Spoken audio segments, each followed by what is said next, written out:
გათელი დღეა იმიტომ რომ დღეს გეტას დაბადების დღეა ილოცა ჩაიფიქრე სურვილი და ჩააქრე. სურვილი ჩაიფიქრე?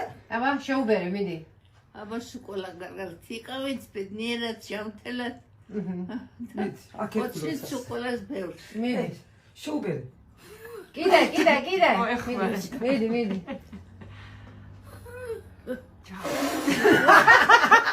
ილოცა 85. ურა! მე მოდი გაკოც. ვიყარ ხანდელი კაძა. ოქრო. ხო ხედავ როგორ სტუმრები ყავს, ა?